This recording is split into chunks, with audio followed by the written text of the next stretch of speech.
1941 May 27 രണ്ടാം ലോക മഹായുദ്ധം കൊടുമ്പിരി കൊണ്ട് നടക്കുന്ന കാലം. ജർമ്മൻ യുദ്ധക്കപ്പലായ ബിസ്മാർക്കും ഹെവി ക്രൂസർ കപ്പലായ പ്രിൻസ് യൂജിനും മെയ് 18 തീയതി ബാൾട്ടിക്കിലെ കീൽ തുറമുഖത്തു നിന്ന് യാത്ര പുറപ്പെട്ടു. അറ്റ്ലാന്റിക്കിലൂടെ കുതിച്ചു നിന്ന് ബ്രിട്ടീഷ് നാവിക കോൺവോയ്കളെ ആക്രമിക്കുക എന്നതായിരുന്നു അവരുടെ യാത്രയുടെ ഉദ്ദേശ്യം. എന്നാൽ അതിനിടെ ഫ്രഞ്ച് തുറമുഖ നഗരമായ ബ്രെസ്റ്റിന് സമീപത്ത് വെച്ച് അവർ ബ്രിട്ടീഷ് വ്യോമസേനാ വിമാനങ്ങളുടെ കണ്ണിൽപ്പെട്ടു. പിന്നാലെ ഈ രണ്ട് കപ്പലുകളെയും ലക്ഷ്യമിട്ടുകൊണ്ട് അതിശക്തമായ പീരങ്കി ആക്രമണമുണ്ടായി. ആദ്യത്തെ ആക്രമണങ്ങളിൽ നിന്ന് രക്ഷപ്പെട്ട് കുതിച്ച ബിസ്മാർക്കിനെ ഐസ്ലാൻഡിനും ഗ്രീൻലാൻഡിനും ഇടയ്ക്കുള്ള ഡെൻമാർക്ക് സ്ട്രേറ്റിൽ വെച്ച് ബ്രിട്ടീഷ് ബാറ്റിൽ ക്രൂയിസർ ഹുഡും പടക്കപ്പലായ പ്രിൻസ് ഓഫ് വെയിൽസും ചേർന്ന് വളഞ്ഞു പിടിച്ച് വെടിയുതിർത്തു. ആ ആക്രമണത്തെ തുടർന്നുണ്ടായ തീയിൽപ്പെട്ട് ബിസ്മാർക്കിലുണ്ടായിരുന്ന 2200 ജർമ്മൻ നാവികരിൽ 118 പേർ ഒഴികെ ബാക്കി എല്ലാവരും കൊല്ലപ്പെട്ടു. ജീവനോട് അവശേഷിച്ചവരെ യുദ്ധ തടവുകാരായിട്ട് പിടിക്കാൻ വേണ്ടി കപ്പലിലേക്ക് കയറി ചെന്ന ബ്രിട്ടീഷ് നാവിക സേനാംഗങ്ങൾക്ക് അവിടെ ഒട്ടും പ്രതീക്ഷിക്കാത്ത മറ്റൊരു അതിജീവിതനെ കൂടി കിട്ടി. വെളുപ്പും കറുപ്പും നിറത്തിലുള്ള ഒരു കണ്ടൻ പൂച്ച. തുടർന്നു വന്ന മാസങ്ങളിൽ അവൻ പ്രിൻസ് ഓഫ് വെയിൽസിലെ ചുണ്ടലികളുടെ പേടി സ്വപ്നമായി വിഹരിച്ചു.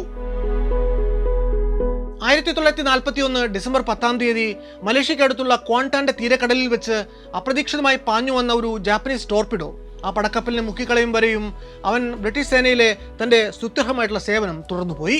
ആ ആക്രമണത്തിൽ അന്ന് 327 ബ്രിട്ടീഷ് നാവികസേന ഉദ്യോഗസ്ഥർക്ക് ജീവൻ നഷ്ടമായി എങ്കിലും ആ കണ്ടംപൂച്ച അവിടെയും ജീവനോട് അവശേഷിച്ചു. തുടർച്ചയായ 2 കപ്പൽ ഛേദങ്ങളെ അതിജീവിച്ച അവനെ അവർ അതിനുശേഷം അൺസിങ്കബിൾ സാം എന്ന് ചെല്ലപ്പേരിട്ട് വിളിച്ചു. പിന്നെയും 3 പടക്കപ്പലുകളിൽ അവൻ ഷിപ്പ് കാറ്റായി സേവനമനുഷ്ഠിച്ചു. അതിലൊരെണ്ണം കൂടി മുങ്ങിപ്പോയി എങ്കിലും അതിനെയും അവൻ അതിജീവിച്ചു. ഒടുവിൽ ബെൽഫാസ്റ്റിലെ സെയിലേഴ്സ് ഹോമിൽ അടുത്തൂൺ പറ്റി കഴിഞ്ഞുകൂടവേ വാർദ്ധക്യ സഹജമായ അസുഖങ്ങളാലായിരുന്നു ഈ അൺസിങ്കബിൾ സാമിന്റെ അന്ത്യം. പൂച്ചകളെ കുറിച്ച് ഓർക്കുമ്പോൾ അങ്ങനെ സംഭവബഹുലമായ ഒരു ചരിത്രമൊന്നും ചിലപ്പോൾ നമ്മളിൽ പലരുടെയും മനസ്സിലേക്ക് വരാൻ സാധ്യതയില്ല. വീട്ടിലെ സെറ്റിയിലോ കട്ടിലിലോ ചവിട്ടിയിലോ ഒക്കെ സദാസമയം കിടന്നുറങ്ങി സുഖജീവിതം നയിക്കുന്ന ഒരു അലസജീവി. അതാണ് നമ്മളിൽ പലർക്കും പൂച്ച. പാലൂട്ടി വളർത്തുന്നവരോട് വേണ്ടത്ര സ്നേഹമോ സഹകരണ മനോഭാവമോ നന്ദിയോ ഇല്ലാത്ത ജീവികളെന്നാണ് പൂച്ചകളെപ്പറ്റി ആസ്ഥാന മൃഗസ്നേഹികളെന്ന് അവകാശപ്പെടുന്നവർ പോലും പലപ്പോഴും പറഞ്ഞു കേട്ടിട്ടുള്ളത്. എന്നിരുന്നാലും ഈ പ്രപഞ്ചം മാർജാരമയമാണ്. പൂച്ചകളെന്ന് വെച്ചാൽ ജീവനാണ് പലർക്കും. പൂച്ചസാറിന്റെ കളികളുടെ യൂട്യൂബ് ഇൻസ്റ്റാഗ്രാം വീഡിയോകൾക്ക് മില്യൺ അല്ല ബില്യൺ കണക്കിന് വ്യൂകളാണ് ഇന്ന് കിട്ടുന്നത്. ഉടമകൾ ഈ പൂച്ചക്കുരുന്നുകളെ കണ്ണെഴുതിച്ച് പൊട്ടുതൊടിച്ച് ഇഷ്ടവസ്ത്രങ്ങൾ അണിയിച്ചു നിർത്തി വീഡിയോകൾ എടുക്കാറുണ്ട്. ഏറെ രസകരമായ പല കോസ്റ്റ്യൂമുകൾ വിട്ട പൂച്ചകളെയും നമ്മൾ കണ്ടിട്ടുണ്ട്. ജീവിതത്തിന്റെ ഏതെങ്കിലും ഒരു ഘട്ടത്തിൽ ഒരിക്കലെങ്കിലും വീട്ടിൽ പൂച്ചകളെ വളർത്തിയിട്ടില്ലാത്തവർ ചുരുക്കമാകും.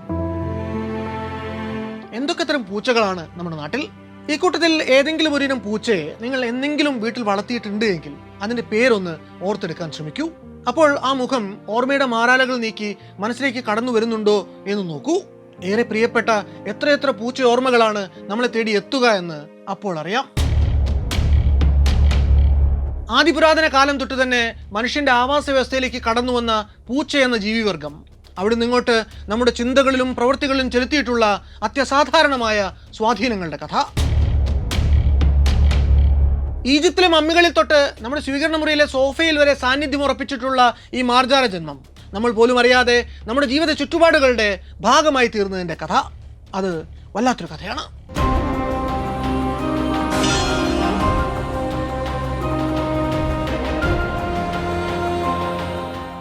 വല്ലാത്തൊരു കഥയുടെ സ്വതന്ത്രമായ നിലനിൽപ്പ് ലക്ഷ്യമിട്ട് യൂട്യൂബ് മെമ്പർഷിപ്പ് ആരംഭിച്ച കാര്യം വീണ്ടും ഓർമ്മിപ്പിക്കുന്നു. മെമ്പർഷിപ്പ് എടുത്ത പ്രിയപ്പെട്ട പ്രേക്ഷകർക്ക് നന്ദി. ചാനലിലെ സബ്സ്ക്രൈബർമാരിൽ തീരെ ചെറിയൊരു ശതമാനം മാത്രമാണ് ഇപ്പോഴും ഇതിൻ്റെ ഭാഗമായിട്ടുള്ളത്. കൂടുതൽ ആളുകളിലേക്ക് ഞങ്ങൾ ഈ ശ്രമം എത്തിക്കാനും ഈ സ്വതന്ത്ര സംരംഭത്തിൻ്റെ ഇൻഡിപെൻഡൻ്റ് ആയിട്ടുള്ള അതിജീവനം ഉറപ്പിക്കാനുമായി പ്രിയപ്പെട്ടവരുടെ സഹകരണം ഇനിയും ആവശ്യമുണ്ട്. മെമ്പർഷിപ്പ് എടുക്കാൻ ബാക്കിയുള്ളവർ ഈ ദൗത്യത്തിൻ്റെ ഭാഗമാകണമെന്ന് വീണ്ടും അഭ്യർത്ഥിക്കുന്നു. വീഡിയോയിലേക്ക് കടക്കാം. മാർജാരന്മാരെല്ലാം ഒരേ കുടുംബക്കാരാണ്. ജീവശൃംഖലയിലെ കാർണിവോറ എന്നറിയപ്പെടുന്ന മാംസബുക്കുകളായിട്ടുള്ള സസ്തനികളുടെ വംശം ഏതാണ്ട് 40-45 മില്യൺ വർഷങ്ങൾക്ക് മുമ്പ് ശ്വാന സ്വഭാവികളായിട്ടുള്ള കാനിഫോമിയ എന്നും മാർജാര സ്വഭാവികളായിട്ടുള്ള ഫെലിഫോമിയ എന്നും രണ്ടായിട്ട് പിരിയുന്നു. ഈ ഫെലിഫോമിയ ഉപജാതിയിൽ നിന്നാണ് ഫെലിഡേ എന്ന പ്രോപ്പർ കാറ്റ് സ്പീഷീസ് ഉണ്ടായി വരുന്നത്. പരിണാമത്തിൻ്റെ നാൾവഴികളിൽ പിന്നീട് അങ്ങോട്ട് ബ്രാഞ്ച് ഓഫ് ചെയ്തുകൊണ്ട് സിംഹങ്ങൾ, കടുവകൾ, പുലികൾ തുടങ്ങിയ പല ബിഗ് കാറ്റുകളും വരുന്നു. ഇതേ മാർജാര വംശത്തിൻ്റെ ഇങ്ങേയറ്റത്താണ് ഫെലിസ് കാക്ടസ് എന്ന നമ്മുടെ നാട്ടുപൂച്ചകൾ ഉണ്ടാവുന്നത്. ആർക്കിയോളജിക്കലും ചരിത്രപരവുമായിട്ടുള്ള പഠനങ്ങളുടെ വെളിച്ചത്തിൽ ഏറെക്കാലം കരുതപ്പെട്ടിരുന്നത് പൂച്ചകൾ മനുഷ്യർക്കൊപ്പം വളർത്തുമൃഗങ്ങളായിട്ട് കഴിഞ്ഞുകൂടാൻ തുടങ്ങിയത് ഏതാണ്ട് 3700 വർഷങ്ങൾക്ക് മുമ്പ് പുരാതന ഈജിപ്തിലാണ് എന്നാണ്. എങ്കിലും ഇന്ന് നിലവിലുള്ള വളർത്തുപൂച്ചകളുടെയും കാട്ടുപൂച്ചകളുടെയും ജനിതകം പരിശോധിച്ചതിൽ നിന്നും മോളിക്കുലർ ബയോളജിസ്റ്റുകൾ എത്തിച്ചേർന്നിട്ടുള്ള ഏറ്റവും പുതിയ നിഗമനം പൂച്ചകൾ ഏതാണ്ട് 8000 വർഷങ്ങൾക്ക് മുമ്പ് തന്നെ ലോകത്തിൻ്റെ പല ഭാഗങ്ങളിലായിട്ട് മനുഷ്യരോട് അടുത്തിരുന്നു എന്നാണ്. അതായത് പൂച്ചകളെ വളർത്താൻ തുടങ്ങിയതിൻ്റെ ചരിത്രപരമായിട്ടുള്ള രേഖകൾ ഈജിപ്തിൽ നിന്ന് കണ്ടെടുക്കുന്നതിനും നൂറ്റാണ്ടുകൾക്ക് മുമ്പ് അവർ മിഡിൽ ഈസ്റ്റ് പ്രവിശ്യയിൽ പലയിടങ്ങളിലായിട്ട് മനുഷ്യരോടൊപ്പം കഴിഞ്ഞിരുന്നു എന്ന്. എന്തായാലും ഈജിപ്തിലെ ശിലാലിഖിതങ്ങളിൽ ചിലതിൽ പിഞ്ഞാണത്തിൽ നിന്ന് പാലോ വെള്ളമോ മറ്റോ കുടിക്കുന്ന ഉടമകൾക്കൊപ്പം വേട്ടയ്ക്ക് പോകുന്ന പൂച്ചകളുടെ ചിത്രം ആലേഖനം ചെയ്യപ്പെട്ടിട്ടുണ്ട്. ധാന്യപ്പുരകളിലെ എലിശല്യത്തിന് പരിഹാരമായി അക്കാലത്ത് തന്നെ പൂച്ചകളുടെ സേവനം മനുഷ്യർ തേടിയിരുന്നതിൻ്റെയും തെളിവുകളുണ്ട്. ഈജിപ്ഷ്യൻ ജനത തങ്ങളുടെ വളർത്തുപൂച്ചകളെ പ്രാണന് തുല്യം സ്നേഹിച്ചിരുന്നവരാണ്. വളർത്തുപൂച്ച ചത്തുപോയാൽ കുടുംബം ഒന്നടങ്കം തന്നെ അനുശോചന മോഡിലേക്ക് പോകുമായിരുന്നു. ശോകം പ്രകടിപ്പിക്കാൻ അന്നുള്ളവർ കൺപുരികം വരെ വടിച്ചിറക്കുമായിരുന്നു. മരണാനന്തര ചടങ്ങുകൾക്ക് ശേഷം അവർ പൂച്ചകളെ മമ്മിഫൈ ചെയ്ത് പെറ്റ് സെമിത്തേരികളിൽ അടക്കി. പൗരാണിക ഈജിപ്തിലെ പൂച്ചകൾക്ക് നിയമപരിരക്ഷ വരെ ലഭ്യമായിരുന്നു. പൂച്ചകളെ കൊല്ലുന്നവർക്ക് കഴുമരമായിരുന്നു അന്നത്തെ ശിക്ഷ. ഈജിപ്തിലെ ബാസ്റ്ററ്റ് എന്ന ഒരു ദേവതാ രൂപത്തിന് പൂച്ചയുടെ തലയാണുള്ളത്. ചില പ്രതിമകളിൽ രൂപവും പൂച്ചയുടേത് തന്നെ. സംരക്ഷണവും ഹീലിംഗുമാണ് ഇവയുടെ മെയിൻ. വീടുകളിൽ കൊള്ളയും കൊള്ളിയൊപ്പം മഹാമാരികളും ഒന്നും വരാതിരിക്കാൻ വേണ്ടി ബാസ്റ്ററ്റിൻ്റെ മിനിയേച്ചർ രൂപങ്ങളും അന്ന് സൂക്ഷിച്ചിരുന്നു. ജനം ലോകമെമ്പാടും സഞ്ചരിച്ചെത്തിയ കൂട്ടത്തിൽ പൂച്ചകളും വൻകരകൾ താണ്ടി എത്തിപ്പെട്ടു. കപ്പലുകളിൽ അവ എലിയെ പിടിച്ചു. കപ്പിത്താന്മാരുടെ ഏകാന്തതയ്ക്കും പരിഹാരമുണ്ടാക്കി. പൂച്ചകൾ ഇക്കാലത്ത് ഗുഡ് ലക്കായും കണക്കാക്കപ്പെട്ടു. പക്ഷേ മധ്യകാലത്ത്, അതായത് C 500 മുതൽ 1400 വരെയുള്ള കാലത്ത് പൂച്ചകളെ ചുറ്റിപ്പറ്റി നിരവധി അന്ധവിശ്വാസങ്ങൾ പൊന്തി വന്നു. ബെൽജിയത്തിൽ ഇപ്ര എന്നൊരു പട്ടണമുണ്ട്. അവിടെ 3 വർഷത്തിലൊരിക്കൽ മെയ് മാസത്തിലെ 2ാം ശനിയാഴ്ച തുടങ്ങി ഞായറാഴ്ച ദിവസം വൈകുന്നേരത്തോടെ അവസാനിക്കുന്ന കാറ്റ് ആൻഡ് ഷൂട്ട് എന്നൊരു ഉത്സവമുണ്ട്. മാർജാര വേഷം അണിഞ്ഞെത്തുന്ന സുന്ദരി സുന്ദരന്മാരും വലിയ പൂച്ച ഫിഗറീനുകളും പൂച്ച ഫ്ലോട്ടുകളുമൊക്കെ അണിനിരക്കുന്ന ഒരു പരേഡാണ് ഈ ഉത്സവത്തിൻ്റെ മുഖ്യ ആകർഷണം. ഈ ഉത്സവം അവസാനിക്കുന്ന ഞായറാഴ്ച വൈകിട്ട് ആദ്യം കാണുന്നവരുടെ നട്ടലിലൂടെ ഒരു മിന്നൽപ്പിടർ പായിക്കുന്ന ഒരു ഐറ്റം ഉണ്ട്. അവിടുത്തെ ക്ലോത്ത് ഹാളിൻ്റെ ബെൽഫ്രൈ ടവറിൻ്റെ മുകളിൽ നിന്ന് താഴെ ടൗൺ സ്ക്വയറിൽ നിൽക്കുന്ന ജനാവലിക്ക് നേരെ അവർ പൂച്ചകളെ വലിച്ചെറിയും. ഇന്ന് വലിച്ചെറിയുന്നത് പഞ്ഞി നിറച്ച പൂച്ച കളിപ്പാട്ടങ്ങളാണ് എങ്കിൽ 500 വർഷങ്ങൾക്ക് മുമ്പ് വരെ അത് ജീവനുള്ള പൂച്ചകളായിരുന്നു. ഈ മധ്യകാലം എന്ന് പറയുന്നത് യൂറോപ്പിൽ വൻതോതിൽ വിച്ച് ഹണ്ടിങ് നടക്കുന്ന കാലമാണ്. അന്ന് പൂച്ച ഇന്നത്തെ പോലെ ഒരു വളർത്തുമൃഗം എന്ന പരിവേഷത്തിലായിരുന്നില്ല കഴിഞ്ഞിരുന്നത്. മറിച്ച് സാത്താൻ്റെ സന്തത സഹചാരി എന്ന മട്ടിലാണ്. പൂച്ചകൾക്കുള്ളിൽ സാത്താൻ കുടിയിരിക്കുന്നുണ്ട് എന്ന് അന്ന് ജനം വിശ്വസിച്ചു. സാത്താനെ ഓടിക്കാൻ വേണ്ടി അന്ന് പൂച്ചകൾ ചിത്രവധങ്ങൾക്ക് വിധേയമായി. ഉയരമുള്ള ഗോപുരങ്ങളിൽ നിന്ന് താഴേക്കെറിഞ്ഞ് ജനം പൂച്ചകളെ കൊന്നുകൊണ്ടിരുന്നു. ദുർമന്ത്രവാദിനികളെന്ന് ആരോപിക്കപ്പെട്ടുകൊണ്ട് നിഷ്കളങ്കരും നിരപരാധികളുമായ എത്രയോ സ്ത്രീകളെ അന്ന് ജനം വിചാരണ ചെയ്ത് വധശിക്ഷയ്ക്ക് വിധിച്ച് പച്ചയ്ക്ക് കത്തിച്ചുകൊണ്ടിരുന്നു. ഈ ശിക്ഷകൾ നടപ്പിലാക്കപ്പെടുമ്പോൾ അന്നൊക്കെ അവർക്കൊപ്പം അവരുടെ വളർത്തുപൂച്ചകളും ചുട്ടരിക്കപ്പെട്ടു. ആയിരക്കണക്കായ വർഷങ്ങൾ പൂച്ചകൾ ഇങ്ങനെ തമസിൻ്റെയും അന്ധകാരത്തിൻ്റെയും തിന്മകളുടെയും പ്രതീകമെന്ന് ആരോപിച്ച് അരുങ്കൊല ചെയ്യപ്പെട്ടിട്ടുണ്ട്. എന്നാൽ 18ാം നൂറ്റാണ്ടൊക്കെ ആയപ്പോഴേക്കും പൂച്ചകൾ വീണ്ടും ഇടക്കാലത്തെ കുപ്രസിദ്ധിയും മൗഢ്യവും ഒക്കെ വെടിഞ്ഞ് വീണ്ടും മനുഷ്യൻ്റെ ഇഷ്ട വളർത്തുമൃഗങ്ങളുടെ പട്ടികയിലേക്ക് മടങ്ങി വന്നു. ആളുകൾക്ക് പൊതുവേ അതാതിടങ്ങളിലെ പൂച്ചകളെക്കാൾ എക്സോട്ടിക് ആയിട്ടുള്ള, അതായത് വല്ല വിദേശ രാജ്യത്തു നിന്നുമൊക്കെ കപ്പൽ കയറി വന്നിട്ടുള്ള പൂച്ച ഇനങ്ങളിലായിരുന്നു അന്ന് താല്പര്യം. ഉദാഹരണത്തിന് തായ്ലൻഡിൽ നിന്ന് ഇറക്കുമതി ചെയ്തിരുന്ന മുഖത്തും ചെവിയിലുമൊക്കെ ഇരുണ്ട ചാരപ്പുള്ളികളുള്ള സയാം പൂച്ചകൾക്ക് ലോകമെമ്പാടും ഇക്കാലത്ത് വലിയ ഡിമാൻഡ് തന്നെയായിരുന്നു. രാജകൊട്ടാരങ്ങൾക്ക് മാത്രം അഫോർഡ് ചെയ്യാൻ പറ്റുന്നത്ര പ്രീമിയം സെഗ്മെൻ്റ് ആയിരുന്നു അവ എന്നു മാത്രം. 19ാം നൂറ്റാണ്ടിൻ്റെ ഉത്തരാർദ്ധത്തിൽ യൂറോപ്പിലെ പൂച്ചകൾ അവരുടെ പ്രതിച്ഛായ തിരിച്ചു പിടിച്ചുകൊണ്ടിരിക്കുകയായിരുന്നു. ഈജിപ്ഷ്യൻ യുഗത്തിലെ രാജകീയ പ്രൗഢിയിൽ നിന്ന് മധ്യകാല യൂറോപ്പിലെ സാത്താൻ സേവ ആരോപണങ്ങളുടെ പേരിലുള്ള ചിത്രവധങ്ങൾക്കിരയായി ആകെ പ്രയാസപ്പെട്ട് നിൽക്കുകയായിരുന്നു മാർജാര വംശമെന്ന്. വിക്ടോറിയൻ നൊബിലിറ്റിയുടെ കോട്ടകൊത്തളങ്ങളിലും മണിമാളികകളിലും ഒട്ടും സ്വാഗതം ചെയ്യപ്പെട്ടിരുന്ന ഒരു അതിഥി ആയിരുന്നില്ല അന്ന് പൂച്ച. എലി പിടിക്കാൻ വന്നവൻ വല്ല മച്ചിൻപുറത്തോ നിലവറയിലോ അടുക്കളയിലോ കിടന്നോണം സ്വീകരണമുറിയിലും ശയ്യാഗ്രഹങ്ങളിലും കയറിയിറങ്ങി രോമം പൊഴിക്കരുത് എന്ന കർശനമായ നിഷ്ഠ അന്ന് പാലിക്കപ്പെട്ടിരുന്നു. അങ്ങനെ ഇരിക്കെയാണ് ആ സാഹചര്യത്തിന് ആ ദുരവസ്ഥയ്ക്ക് ഒരു മാറ്റമുണ്ടാക്കാൻ തീരുമാനിച്ചുറപ്പിച്ചുകൊണ്ട് ഹാരിസൺ വെയർ എന്നൊരാൾ രംഗപ്രവേശം ചെയ്യുന്നത്. Father of the cat fancy എന്ന് ചരിത്രം വിശേഷിപ്പിച്ച അദ്ദേഹമാണ് 1871 ജൂലൈ മാസത്തിൽ ലണ്ടനിലെ ക്രിസ്റ്റൽ പാലസിൽ ലോകത്തിലെ ആദ്യത്തെ കാറ്റ് ഷോ സംഘടിപ്പിക്കുന്നത്. അന്ന് സയാമീസ് പേർഷ്യൻ പൂച്ചകൾക്ക് പുറമെ മറ്റു പല ഇനങ്ങളും ആദ്യമായി ജനങ്ങൾക്ക് മുന്നിലേക്ക് എത്തി. 1887 നാഷണൽ കാറ്റ് ക്ലബ്ബ് തുടങ്ങുന്നതും അദ്ദേഹം തന്നെ. 1889 അച്ചടിച്ചിറക്കിയ അവർ cats and all about them എന്ന പുസ്തകത്തിൽ ഹെയർ ലോകത്തെമ്പാടുമായി ബ്രീഡ് ചെയ്യപ്പെടുന്ന കാറ്റ് പെഡിഗ്രീസിനെ കുറിച്ച് നല്ല ഉഗ്രൻ പടങ്ങൾ സഹിതം വിശദീകരിക്കുന്നുണ്ട്. അതിന് അവസാനത്തെ 1/3 ഭാഗം അദ്ദേഹം നീക്കി വെച്ചിരുന്നത് പൂച്ച പഴഞ്ചൊല്ലുകൾ, പൂച്ച കഥകൾ, സാഹിത്യത്തിലെ പൂച്ച പരാമർശങ്ങൾ എന്നിങ്ങനെയുള്ള പൂച്ച സംബന്ധിയായ ട്രിവിയകൾക്ക് വേണ്ടിയാണ്. ഇങ്ങനെ പല വിധത്തിലുള്ള ഇടപെടലുകൾ നടത്തി അന്നത്തെ യൂറോപ്യൻ സമൂഹത്തിൽ പൂച്ചകൾക്ക് ഒരുവിധം നിലയും വിലയും ഒക്കെ ഉണ്ടാക്കി കൊടുക്കുന്നത് ഹാരിസൺ വെയർ ആണ്. ലണ്ടനിൽ ഇങ്ങനെ ഒരു കാറ്റ് ഷോ നടന്ന് ഒരു ദശാബ്ദം കൂടി കഴിഞ്ഞ് 1981 ന്യൂയോർക്കിലും ഒരു കാറ്റ് ഷോ സംഘടിപ്പിക്കപ്പെടുന്നു. ഇന്ന് ലോകത്ത് ഏതാണ്ട് 40-ലധികം ബ്രീഡ് വളർത്തു പൂച്ചകളുണ്ട്. ഇതിലൊന്നും പെടാത്ത അല്ലെങ്കിൽ പെഡിഗ്രി കൃത്യമായിട്ട് എടുത്തു പറയാൻ പറ്റാത്ത പൂച്ചകളെ സ്ട്രേസ്, ബാൺ കാറ്റ്സ്, ആലി കാറ്റ്സ് എന്നിങ്ങനെ പല പേരുകളിലും ലോകം വിളിക്കുന്നുണ്ട്. ഇന്ന് ലോകത്ത് ഏതാണ്ട് 100 കോടിയോളം പൂച്ചകൾ ഉണ്ട് എന്നാണ് ഏകദേശ കണക്ക്. അതിൽ പകുതിയെങ്കിലും വളരെ കംഫർട്ടബിളായി വീടുകൾക്കുള്ളിൽ അന്തേവാസികളുടെ ഓമനകളായിട്ട് സുഖസമൃദ്ധിയിൽ തന്നെയാണ് പുലർന്നു പോകുന്നത്.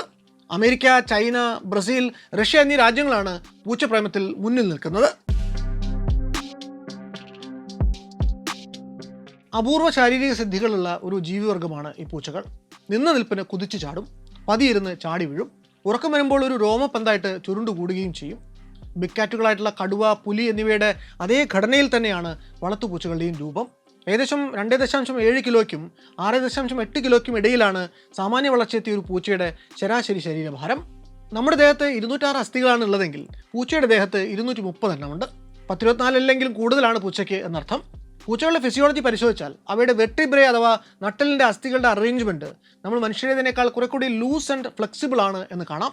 തോന്നുപോലെ കിടന്ന് കേളപ്പ് ചെയ്യാനും സ്ട്രെച്ച് ചെയ്യാനും ട്വിസ്റ്റ് ചെയ്യാനും നിന്ന് നിൽപ്പിന് മുകളിലേക്ക് ഉയർന്നു പൊന്താനുമൊക്കെ ഈ പൂച്ചകൾക്ക് സാധിക്കുന്നത് ഈ ലൂസ് വെർട്ടിബ്രേ കാരണമാണ്. പൂച്ചകളുടെ ടെയിൽ ബോൺസ് അഥവാ വാലിലെ എല്ലുകൾ അവയുടെ നട്ടലിൻ്റെ തുടർച്ചയാണ്. ഉയരത്തിലൂടെയൊക്കെ നടന്നു പോകുമ്പോൾ പൂച്ചയുടെ വാല് പലപ്പോഴും ഉയർന്നു നിൽക്കുന്നത് നിങ്ങൾ ശ്രദ്ധിച്ചിട്ടുണ്ടാവും.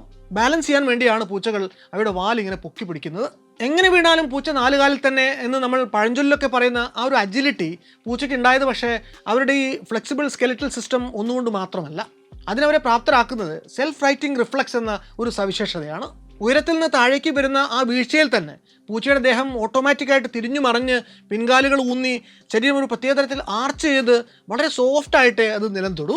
അതുപോലെ പൂച്ചയുടെ ഫെമുർ അഥവാ തുടയല് അതിൻ്റെ ശരീരവലുപ്പമായിട്ട് താരതമ്യം ചെയ്യുമ്പോൾ വളരെ വലുതാണ്. അതിനെ കവർ ചെയ്തുകൊണ്ട് വളരെ സ്ട്രോങ് ഫ്ലെക്സിബിൾ ആയിട്ടുള്ള പേശികളുടെ ആവരണവുമുണ്ട്. ഇതാണ് വളരെ വേഗത്തിൽ ഓടാനും ചാടി വീഴാനും നിന്നിടത്തു നിന്ന് പൊങ്ങി ചാടാനുമൊക്കെ പൂച്ചകളെ സഹായിക്കുന്നത്. ഫെലൈൻ സ്ട്രക്ചറിൻ്റെ അസാധാരണമായിട്ടുള്ള മറ്റൊരു ഫീച്ചർ അതിൻ്റെ കോളർ ബോണാണ്. നമ്മുടെ കോളർ ബോൺ പോലെ റിജിഡ് അല്ലാതെ ഷോൾഡർ ജോയിൻറ്റിനെ കോളർ ബോണുമായിട്ട് കണക്ട് ചെയ്തുകൊണ്ട് പേശികൾ കൊണ്ട് പൊതിഞ്ഞ ഒരു കുഞ്ഞസ്ഥിയുണ്ട്. ഇതാണ് ഷോൾഡർ ബെൻഡ് ചെയ്തും ട്വിസ്റ്റ് ചെയ്തും ഏത് ചെറിയ ഗ്യാപ്പിലൂടെയും നൂണ്ട് കടന്നു പോകാൻ പൂച്ചയെ പ്രാപ്തമാക്കുന്നത്. ഒരു ഭാഗത്ത് 12 എണ്ണം വീതം ആകെ 24 വിസ്കേഴ്സ് അഥവാ മീശരോമങ്ങൾ പൂച്ചകൾക്കുണ്ട്. മുഖത്തെ ഈ മീശരോമങ്ങൾ ഫിറ്റാകുന്ന ഏതൊരു കുഞ്ഞു സ്പേസിലൂടെയും പൂച്ചകളുടെ ബാക്കി ശരീരവും കടന്നു പോകുമെന്നാണ് പൊതുവെയുള്ള വിശ്വാസം. അതുപോലെ നമ്മൾ മനുഷ്യരുടെ നടത്തവും പൂച്ചകളുടെ നടത്തവും തമ്മിൽ കാര്യമായിട്ടുള്ള ചില വ്യത്യാസങ്ങളുണ്ട്. നമ്മൾ നടക്കുന്നതിനെ വിളിക്കുന്നത് പ്ലാന്റിഗ്രേറ്റ് സ്ട്രൈഡ് എന്നാണെങ്കിൽ പൂച്ചകളുടെ നടത്തം അറിയപ്പെടുന്നത് ഡിജിറ്റിഗ്രേറ്റ് സ്ട്രൈഡ് എന്നാണ്. നമ്മൾ ഉപ്പൂറ്റിയിൽ ഊന്നി നടക്കുമ്പോൾ പൂച്ചകളുടെ നടത്തത്തിലെ ഊന്നൽ ടോയിലാണ്. ഇങ്ങനെ ഡിജിറ്റിഗ്രേറ്റ് സ്ട്രൈഡുള്ള ജീവികൾക്ക് കൂടുതൽ വേഗത്തിൽ പോകാനും ഇഷ്ടംപോലെ നിൽക്കാനും പോക്കിൻ്റെ ദിശ മാറ്റാനുമൊക്കെ എളുപ്പം സാധിക്കും. ഈ പൂച്ചകളെ അനുകരിച്ചുകൊണ്ടാണ് ചില ടെന്നീസ് താരങ്ങൾ ചടുലമായിട്ടുള്ള ചില നീക്കങ്ങൾ നടത്തുമ്പോൾ ടോയിൽ ഊന്നിക്കൊണ്ട് അത് ചെയ്യുന്നത്. പൂച്ചകളെപ്പോലെ ഒച്ചയുണ്ടാക്കാതെ നടന്നു പോകാൻ അറിയുന്ന വേറെ ജന്തുക്കളില്ല. അവയുടെ കാലടികൾ മാംസളമാണ്. അതിൻ്റെ ചുവട്ടിലുള്ള രോമങ്ങളുടെ പാഡിങ്ങും നടന്നു പോകുമ്പോൾ ഒരു അനക്കവും ഉണ്ടാകാതിരിക്കാൻ അവയെ സഹായിക്കും. കാറ്റ് വാക്ക് എന്നൊരു പ്രയോഗം തന്നെ നിലവിലുണ്ടല്ലോ. റിട്രാക്റ്റബിൾ ആയിട്ടുള്ള കാൽനഖങ്ങളാണ് പൂച്ചയ്ക്കുള്ളത്. അവയുടെ ബലമുള്ള നല്ല മൂർച്ചയുള്ള വളഞ്ഞ നഖങ്ങൾക്ക് പാദങ്ങളിൽ ഒരു ഷീത്തിൻ്റെ സംരക്ഷണവുമുണ്ട്. ഈ നഖങ്ങൾ ഒരു അത്യാവശ്യം വരുന്ന സമയത്ത് ഒരു ആയുധം എന്ന നിലയ്ക്ക് പൂച്ചകൾ ശത്രുക്കൾക്ക് മേൽ പ്രയോഗിക്കാറുണ്ട്. പൂച്ചകളുടെ നല്ല ഉഗ്രൻ മാന്ത് കിട്ടി ദേഹത്തുനിന്ന് ചോര വന്നിട്ടില്ലാത്തവർ ചുരുക്കമാകും. അതുപോലെ ഓടി രക്ഷപ്പെടുന്ന സമയത്ത് മരത്തിൽ അള്ളിപ്പിടിച്ച് കയറാനും പൂച്ചകളെ സഹായിക്കുന്നത് ഇതേ ക്ലോസ് ആണ്. അതുപോലെ മുന്നിലെ കാലുകളിലുള്ള ക്ലോസ് പരിപരുത്ത പ്രതലങ്ങളിലിട്ട് സ്ക്രാച്ച് ചെയ്യുന്നൊരു ശീലവും പൂച്ചകൾക്കുണ്ട്. അതിനെ വിളിക്കുന്ന പേര് സ്ട്രോപ്പിംഗ് എന്നാണ്. ഇങ്ങനെ ചെയ്യുന്നതിലൂടെ പഴയ ദ്രവിച്ചു തുടങ്ങിയ നഖത്തിൻ്റെ ലെയറുകളെ ഷെഡ് ചെയ്ത് ക്ലോസ് എപ്പോഴും ഷാർപ്പായിട്ട് സൂക്ഷിക്കാൻ പൂച്ചയ്ക്ക് സാധിക്കും. അതുപോലെ ഗ്രൂമിങ്ങിന് വേണ്ടി പിൻകാലുകളിലെ നഖങ്ങൾ കടിക്കുന്ന ശീലവും പൂച്ചകൾക്കുണ്ട്. സ്ട്രോപ്പിംഗ് ഇൻസ്റ്റിങ്ക്റ്റ് എന്ന് പറയുന്നത് പൂച്ചകളുടെ മനസ്സിനുള്ളിൽ തന്നെ എൻഗ്രൈൻ ചെയ്യപ്പെട്ട ഒന്നാണ്. കാരണം മൂർച്ചയുള്ള നഖങ്ങൾ വെട്ടിമാറ്റപ്പെട്ട പൂച്ചകൾ പോലും ഇടയ്ക്കിടയ്ക്ക് ഇങ്ങനെ നഖമിട്ട് ഉരയ്ക്കുന്ന പരിപാടി ചെയ്യുന്നതായിട്ട് കാണാം.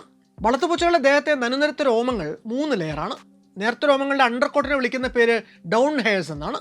കുറെക്കൂടി നീണ്ട കുത്തുന്ന രോമങ്ങളാണ് മിഡിൽ ലെയർ. ഗാർഡ് ഹെയർ എന്ന ഏറ്റവും പുറത്തെ കോട്ടിംഗ് കുറെക്കൂടി നീണ്ട രോമങ്ങൾ കൊണ്ട് തീർത്തതാണ്. ഈ ഗാർഡ് ഹെയർ ആണ് പൂച്ചയുടെ ഔട്ടർ അപ്പിയറൻസിനെ ഡിഫൈൻ ചെയ്യുക. പേർഷ്യൻ കാറ്റുകൾ പോലെ ചില ഇനങ്ങൾക്ക് 5 ഇഞ്ച് വരെ നീളം ഈ ഗാർഡ് ഹെയറിന് ഉണ്ടാകാറുണ്ട്. മാർജാർ ശരീരത്തിലെ ഏറ്റവും ആകർഷകമായിട്ടുള്ള ഘടകം അവയുടെ ആൽമണ്ട് ഷേപ്ഡ് ആയിട്ടുള്ള പൂച്ച കണ്ണുകൾ തന്നെയാണ്. അസാമാന്യമായിട്ടുള്ള കാഴ്ചശക്തിയാണ് പൂച്ചകൾക്കുള്ളത്. നമ്മൾ മനുഷ്യർക്ക് ഒരു സാധനം കാണാൻ വേണ്ടതിൻ്റെ 1/6 ആംബിയൻസ് ലൈറ്റിംഗ് മതി പൂച്ചകൾക്ക് അതേ സംഗതി കാണാൻ. പൂച്ചയുടെ കണ്ണിലെ കൃഷ്ണമണികൾ നമ്മളുടേതിൻ്റെ എത്രയോ മടങ്ങ് വിടർന്ന് കൂടുതൽ വെളിച്ചം അകത്തേക്ക് എടുക്കും എന്നതാണ് ഇതിന് കാരണം. അതേസമയം ബ്രൈറ്റ് ലൈറ്റ് ഉള്ളിടത്ത് ചുരുങ്ങി ആവശ്യത്തിന് മാത്രം വെളിച്ചം എടുക്കാനും പൂച്ചകൾക്ക് വളരെ എളുപ്പത്തിൽ സാധിക്കും. പൂച്ചകളുടെ കണ്ണുകളുടെ പിൻഭാഗത്ത് ടാപ്പറ്റം ലൂസിഡം എന്നൊരു സ്പെഷ്യൽ ലെയർ ഉണ്ട്. ഇതാണ് വെളിച്ചം കലക്ട് ചെയ്ത് റിഫ്ലക്ട് ചെയ്ത് പൂച്ചകൾക്ക് കാര്യങ്ങൾ സുവ്യക്തമായിട്ട് കാണാൻ സഹായിക്കുന്നത്. പൂച്ചക്കണ്ണുകളെ അസാമാന്യമായ വിധത്തിൽ തിളക്കമുള്ളതാക്കി മാറ്റുന്നതും ഇതേ ടാപ്പറ്റം ലൂസിഡം തന്നെയാണ്. പൂച്ചകളുടെ ശ്രവണശേഷിയും വളരെ മെച്ചപ്പെട്ടതാണ്. പൂച്ചകൾക്ക് 1,00,000 ഹെർട്സ് വരെ ആവൃത്തിയിലുള്ള ശബ്ദങ്ങൾ കേൾക്കാനാകും എന്നാണ് the cat behaviour answer book എന്ന പുസ്തകത്തിൽ ആർഡൻ മൂർ എഴുതിയിട്ടുള്ളത്. പട്ടികൾക്ക് 40,000 ഹെർട്സ് വരെയും നമ്മൾ മനുഷ്യർക്ക് 20,000 ഹെർട്സ് വരെയും ആവൃത്തിയിലുള്ള ശബ്ദങ്ങളാണ് കേൾക്കാനാവുക. എലികളുടെ ഹൈ ഫ്രീക്വൻസി സ്ക്വീക്കിംഗ് പോലും ഈ പൂച്ചകളുടെ ചെവിക്ക് നിഷ്പ്രയാസം പിടിച്ചെടുക്കാൻ സാധിക്കും.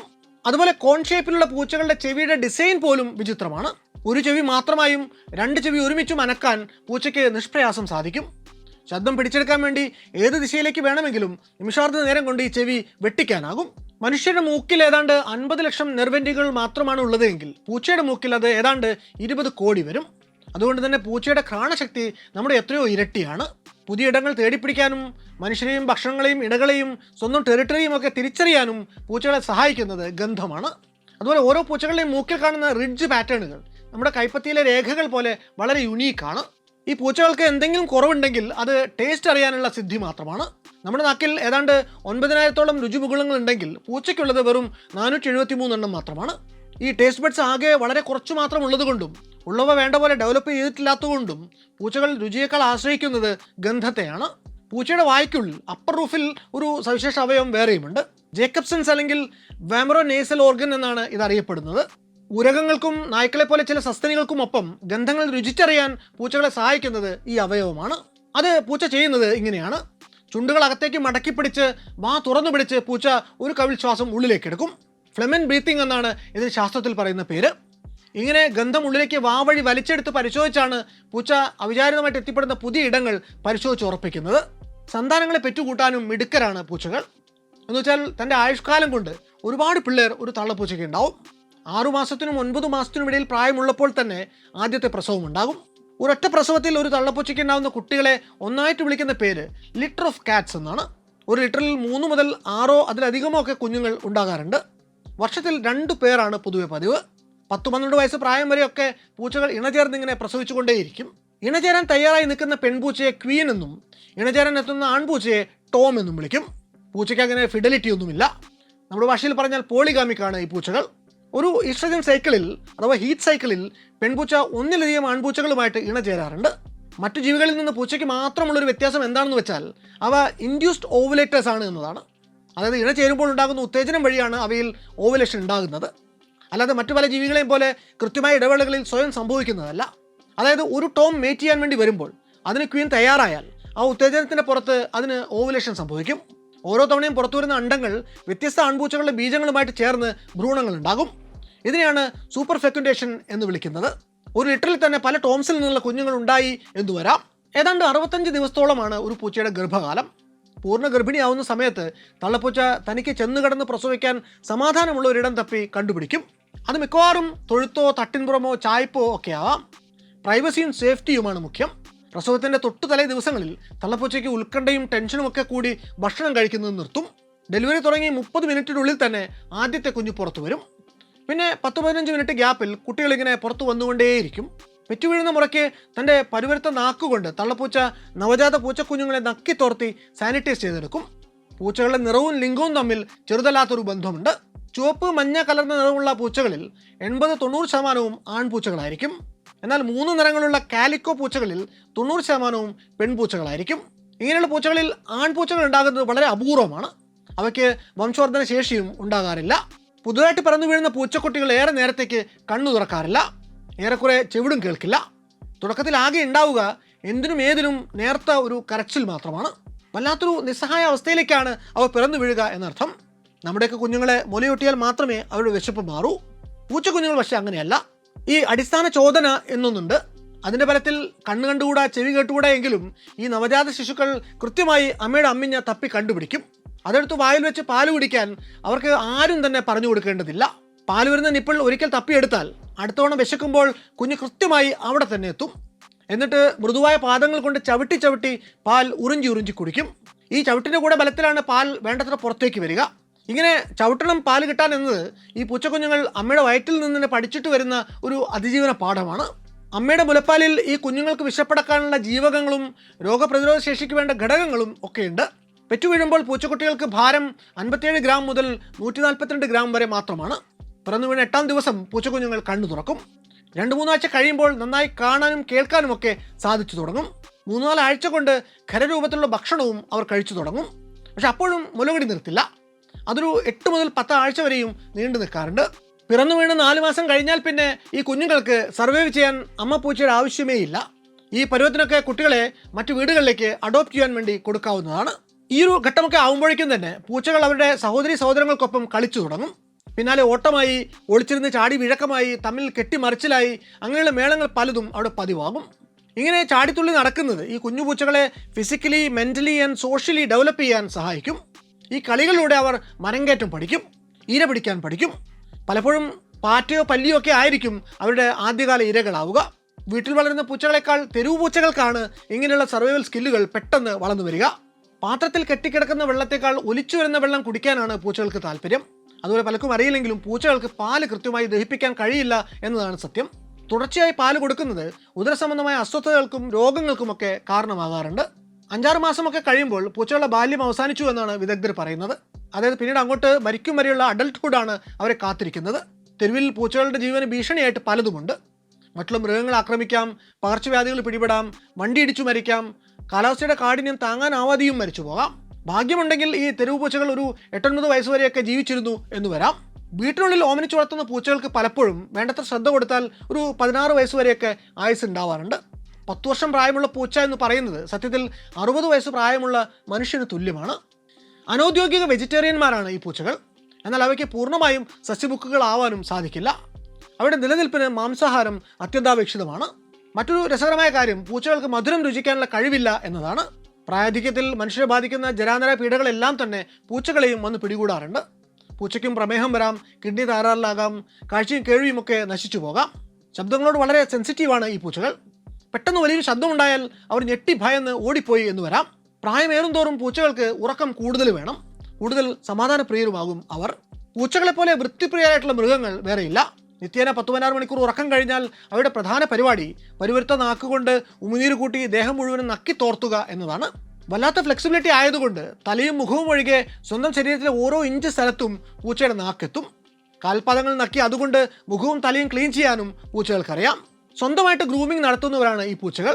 സ്ട്രെസ് അടിച്ചാൽ ഉടനെ തുടങ്ങും പൂച്ച ഗ്രൂമിംഗ്. അല്ലാത്തപ്പോൾ കുറേ നേരം ഉറങ്ങി ബോറടിച്ചാലും നടക്കും ഇതേ ഗ്രൂമിംഗ്. ഗ്രൂമിംഗ് എന്ന് വെച്ചാൽ ദേഹത്തുള്ള രോമം കുറേശ്ശെയായിട്ട് കടിച്ചു വിഴുങ്ങുക എന്നാണ് അർത്ഥം. പിന്നീട് ഇതെല്ലാം കൂടി ഒരു രോമപ്പന്ത് പരുവത്തിൽ തിരികെ കക്കുകയും ചെയ്യും. മനുഷ്യനും പൂച്ചയും തമ്മിലുള്ള ബന്ധം പരസ്പര സഹകരണത്തിൻ്റെ, കോ എക്സിസ്റ്റൻസിൻ്റെ മികച്ച ഉദാഹരണമാണ്. മനുഷ്യൻ്റെ കൃഷിയും ധാന്യങ്ങളുമൊക്കെ സംരക്ഷിക്കുന്നതിൽ ഈ ചെറിയ ജീവികൾ വഹിച്ച പങ്ക് വളരെ വലുതാണ്. മനുഷ്യൻ കൃഷി തുടങ്ങുകയും ധാന്യങ്ങൾ ശേഖരിച്ചു വയ്ക്കാൻ പഠിക്കുകയുമൊക്കെ ചെയ്തപ്പോൾ അവിടെ എലികൾ ശല്യക്കാരായെത്തി. ഈ എലികളെ വേട്ടയാടാനെത്തിയ കാട്ടുപൂച്ചകൾ സ്വാഭാവികമായിട്ടും മനുഷ്യൻ്റെ ചങ്ങാതിമാരായി. പൂച്ചകളെ മനസ്സിലാക്കാനുള്ള നമ്മുടെ ശ്രമങ്ങൾ പരാജയപ്പെടാനുള്ള ഒരു പ്രധാന കാരണം നമ്മളവയെ പലപ്പോഴും വളർത്തു നായ്ക്കളുടെ പെരുമാറ്റവുമായിട്ട് താരതമ്യപ്പെടുത്തി അളക്കാൻ ശ്രമിക്കുന്നതാണ്. മനഃശാസ്ത്രപരമായും പരിണാമപരമായും നായ്ക്കളും പൂച്ചകളും 2 വിരുദ്ധ ധ്രുവങ്ങളിൽ നിൽക്കുന്നവരാണ്.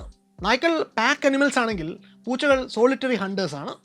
ഒരു ഗ്രൂപ്പായി ജീവിക്കാനും ഒരു ലീഡറെ അനുസരിക്കാനുമാണ് നായ്ക്കൾക്ക് താല്പര്യമെങ്കിൽ ഭക്ഷണത്തിനായി ഈ പൂച്ചകൾക്ക് യാതൊരു ജീവികളെയും ആശ്രയിക്കേണ്ടി വന്നിട്ടില്ലാത്തതുകൊണ്ട് നായ്ക്കളെപ്പോലെ ഒരു യജമാന സങ്കല്പം പൂച്ചകൾക്കില്ല. അതുകൊണ്ട് തന്നെ അവർക്ക് വീടുകളിലെ ഉടമസ്ഥൻ എന്നത് ഒരു സോഷ്യൽ പാർട്ട്ണറോ അല്ലെങ്കിൽ ഒരു തരത്തിലും ഭീഷണിയല്ലാത്ത മറ്റൊരു ബിഗ് ക്യാറ്റോ മാത്രമാണ്. ലീഡറെ പ്രീതിപ്പെടുത്തുക എന്നത് നായ്ക്കളുടെ ജന്മസിദ്ധമായിട്ടുള്ള സ്വഭാവമാണ്. അതുകൊണ്ട് തന്നെ പ്രതിഫലമായിട്ട് ഒരു ബിസ്ക്കറ്റോ സ്നേഹപ്രകടനമോ ഒക്കെ കിട്ടിയാൽ അവർ നമ്മൾ പറയുന്നത് അപ്പടി അനുസരിക്കും. പൂച്ചകൾക്കാണെങ്കിൽ പ്രീതിപ്പെടുത്തുക എന്ന വികാരമേ ഇല്ല. ഏത് സാഹചര്യത്തിലും ചെയ്യുന്ന പ്രവൃത്തി കൊണ്ട് അവർക്ക് ലാഭമുണ്ടെങ്കിൽ മാത്രമേ പൂച്ചകൾ അതിന് നിൽക്കൂ. അതുകൊണ്ട് തന്നെ പൂച്ചകളെ ട്രെയിൻ ചെയ്യുക എന്നത് വളരെ ശ്രമകരമായൊരു പണിയാണ്. നായ്ക്കളുടെയും പൂച്ചകളുടെയും ബോഡി ലാംഗ്വേജും പലപ്പോഴും പരസ്പര വിരുദ്ധമാണ്. ഉദാഹരണത്തിന് വാല് ശക്തിയായിട്ട് ആട്ടുന്നത്. നായ്ക്കൾ വളരെ വേഗത്തിൽ വാലാട്ടുന്നത് സന്തോഷം കൊണ്ടോ സൗഹൃദം കാണിക്കാനോ ഒക്കെയാണ്. എന്നാൽ പൂച്ച അങ്ങനെ വാലാട്ടുന്നത് പലപ്പോഴും അസ്വസ്ഥതയുടെയും ദേഷ്യത്തിൻ്റെയും ലക്ഷണമാണ്. അതുപോലെ മലന്ന് കിടക്കുന്നത്. നായ്ക്കൾ വയറ് കാണിച്ച് മലന്ന് കിടക്കുന്നത് കീടങ്ങളുടെയും വിശ്വാസത്തിൻ്റെയും ഭാഗമാണ്. പൂച്ചകൾ പലപ്പോഴും അങ്ങനെ കിടക്കുന്നത് ഒരു പ്രതിരോധ തന്ത്രമായിട്ടാണ്. 4 കാലിലെയും നഖങ്ങൾ ഒരേ സമയം ഉപയോഗിച്ച് ആക്രമിക്കാൻ വേണ്ടിയുള്ള ഒരു തയ്യാറെടുപ്പാണത്. നായ്ക്കൾ ഇരയെ ഓടിച്ച് തളർത്തുന്ന രീതി, എൻഡ്യൂറൻസ് ഹണ്ടിങ് പിന്തുടരുന്നവരാണ്. അതുകൊണ്ട് തന്നെ അവർക്ക് സ്റ്റാമിന കൂടുതലായിരിക്കും. എന്നാൽ പൂച്ചകൾ പതുങ്ങിയിരുന്ന് ആക്രമിക്കുന്ന ആംബുഷ് പ്രെഡേറ്റേഴ്സ് ആണ്. ചെറിയ ദൂരത്തേക്ക് അതിവേഗത്തിൽ ഓടാനും കൃത്യമായി ചാടി വീഴാനും പൂച്ചകൾക്ക് സാധിക്കും. മുറിയുടെയോ പറമ്പിൻ്റെയോ ഉയർന്ന ഭാഗത്തിരുന്ന് താഴേക്ക് നോക്കി ഉന്നം പിടിക്കുന്ന ഈ ബിരുദന്മാരെ തെല്ലു കൗതുകത്തോടെ അല്ലാതെ നമുക്ക് നോക്കാൻ സാധിക്കില്ല. ഇത് ഒരു വേട്ടക്കാരൻ്റെ സ്വാഭാവികമായിട്ടുള്ള സ്വഭാവമാണ്. പട്ടികളെ സ്വന്തം ആവശ്യങ്ങൾക്ക് വേണ്ടി, അതായത് സഹകരിച്ചുകൊണ്ട് പല ജോലികളും തീർക്കാൻ വേണ്ടി നമ്മൾ മനുഷ്യർ കാട്ടിൽ ചെന്ന് പിടികൂടിക്കൊണ്ടുവന്ന് ഇണക്കി വളർത്തുമൃഗമാക്കി മാറ്റിയതാണ് എങ്കിൽ, പൂച്ചകൾ നൂറ്റാണ്ടുകൾക്ക് മുമ്പ് സ്വമേധയാ മനുഷ്യൻ്റെ കൂടെ കൂടി വളർത്തുമൃഗമായതാണ്. നായ്ക്കളെ മനുഷ്യൻ വിവിധ ജോലികൾക്ക് വേണ്ടി പരിശീലിപ്പിച്ചെടുത്തപ്പോൾ അവയുടെ സ്വാഭാവിക സ്വഭാവത്തിൽ വലിയ മാറ്റങ്ങൾ വന്നു. എന്നാൽ പൂച്ചകൾ അങ്ങനെയല്ല. അവ ഇന്നും ഒരു സെമി ഡൊമസ്റ്റിക്കേറ്റഡ് ജീവിയാണ്. അതായത് മനുഷ്യരോടൊപ്പം ജീവിക്കുമ്പോഴും ഒരു പുലിയുടെയോ സിംഹത്തിൻ്റെയോ എല്ലാ വേട്ടയാടൽ വീര്യവും അവർ ഉള്ളിൽ കൊണ്ടു നടക്കുന്നു എന്നർത്ഥം. പൂച്ചകൾക്ക് പുറമേ നിന്ന് നോക്കുമ്പോൾ തികഞ്ഞ അലസ മനോഭാവമാണ്. എന്താണ് ചെയ്യാൻ പോകുന്നതെന്ന് പ്രവചിക്കുക സാധ്യമല്ല. ചിലപ്പോൾ ആ കണ്ണുകളിലേക്ക് നോക്കുമ്പോൾ ഏതോ ഒരു ആജന്മ ശത്രുതയോടെയാണ് നമ്മൾ നോക്കുന്നത് എന്ന് പോലും തോന്നാം. എന്നാൽ എത്തോളജിയുടെയും സൈക്കോളജിയുടെയും ലെൻസിലൂടെ ഫെലിസ് കാറ്റസ് എന്ന സ്പീഷീസിനെ കൂലങ്കഷമായിട്ടൊന്ന് പരിശോധിച്ചാൽ നമുക്ക് കാണാനാവുക വളരെ ഇമോഷണൽ ഡെപ്തുള്ള, കൃത്യമായ എവല്യൂഷണറി ലോജിക്കുള്ള ഒരു ജന്തുവിനെയാണ്. പൂച്ചകളുടെ മനഃശാസ്ത്രത്തിൻ്റെ അടിസ്ഥാനം പൂച്ചയുടെ ഉള്ളിൽ തമ്മിൽ കോൺഫ്ലിക്റ്റിൽ നിൽക്കുന്ന 2 പ്രകൃതങ്ങൾ, അതിസമർത്ഥനായിട്ടുള്ളൊരു വേട്ടക്കാരനും ഏത് നിമിഷവും പിടിക്കപ്പെടാവുന്ന ഒരു ഇരയും തമ്മിലുള്ള നിരന്തര കലഹമാണ്. അതുകൊണ്ട് തന്നെ പൂച്ചകൾ വളരെ ടെറിട്ടോറിയൽ ആയിട്ടുള്ള ജീവികളാണ്. ഇങ്ങനൊരു ഡ്യുവൽ സ്റ്റാറ്റസിൽ നിൽക്കുന്നതുകൊണ്ട് തന്നെ പൂച്ചയ്ക്ക് അതിൻ്റെ ചുറ്റുപാടുകൾ സ്വന്തം നിയന്ത്രണത്തിലാണ് എന്ന ബോധ്യം ഉണ്ടാവേണ്ടത് മറ്റേതൊരു മൃഗത്തെക്കാളും അത്യാവശ്യമാണ്. അതുകൊണ്ട് തന്നെ പൂച്ചകൾ വളരെ ടെറിട്ടോറിയൽ ആയിട്ടുള്ള ജീവികളാണ്. പൂച്ചയ്ക്ക് സ്വന്തം ടെറിട്ടറി സുരക്ഷിതത്വത്തിൻ്റെ ഒരു ഉറപ്പ് കൂടിയാണ്. ഒരിത്തിരി മൂത്രം സ്പ്രേ ചെയ്ത് വെച്ചാണ് ഇവ സാധാരണ സ്വന്തം ടെറിട്ടറി മാർക്ക് ചെയ്യാറുള്ളത്. ഒരു പൂച്ചയ്ക്ക് മറ്റൊരു പൂച്ച ഇങ്ങനെ ടെറിട്ടറി മാർക്ക് ചെയ്യാൻ വേണ്ടി സ്പ്രേ ചെയ്ത് വെച്ച മൂത്രം മണത്ത് നോക്കി അത് എത്ര ഫ്രഷ് ആണെന്ന് വരെ മനസ്സിലാക്കാൻ പറ്റും.